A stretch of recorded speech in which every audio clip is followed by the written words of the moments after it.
Is your hanging basket looking tired, leggy, and spent? Let's fix that.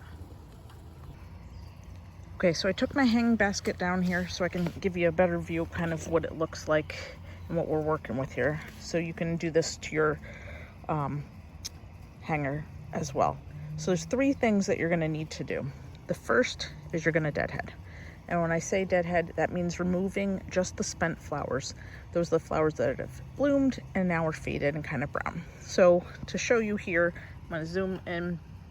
This would be a great example of some ones that I'm just gonna deadhead. You can see they're crispy, they're brown, they're wilted, they're done flowering.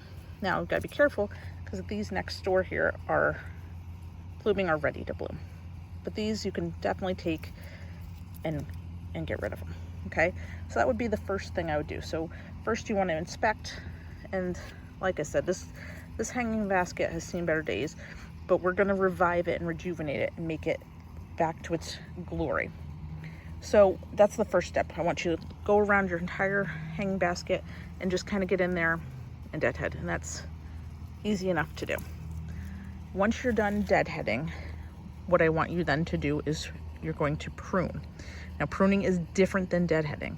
Deadheading, again, is just removing those spent flowers. When I talk about pruning, you're actually cutting back the plant so that you're putting more effort and telling the plant, hey, I don't want you to go to seed. I want you to put more energy and effort into production and producing more flowers. So what you would do, let me try to find a great example here. I had a really good one I wanted to show you earlier. It's down low and hanging. Here's a good example. Okay, so right here we have a flower, and then we have some that have already bloomed, and we have some that are gonna bloom. Once this is done, you're gonna cut this back because you can see here, there is new life and new blooms. So once this is all done, what I would do is I'd cut it back to the next set of leaves down here where this is gonna bloom. So you wanna cut down to a set of leaves. Like this one here only has one. This one's dead. I could either decide to let it go, or I can put some energy in it now. So if I'm going to, I'm just gonna open my snips. Again, I'm gonna come down to like a nice set of leaves. So I'm gonna cut right here. Again, I sacrificed one flower here because this was like the only one. And again, it just makes it a little bit more compact, helps with airflow, and it's gonna then tell the plant, hey, I want some more flowers, so start producing those for me. So sometimes you have to sacrifice a little to get more, and I think a lot of beginner gardeners are afraid to do that, and that's okay.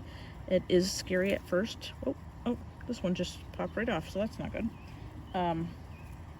Sometimes you do have to make a little bit of sacrifices to have more, and that's okay. Last thing I want you to do, and probably one of the most important things to do, is with containers such as hanging baskets, nutrients get depleted very quickly. So one thing you need to do probably weekly or every other week is feed them. So feed or fertilize them. Use a balanced plant booster and just water it with your water can. Mix it according to directions and water that like probably once a week or maybe every other week, depending on how your plant's doing. So if you do those things, this thing will bounce back and look just as good and full of more blooms. So you don't have to deal with a tired, spent, and leggy hanging plant. So remember to deadhead, prune, and feed, and you should be looking gorgeous.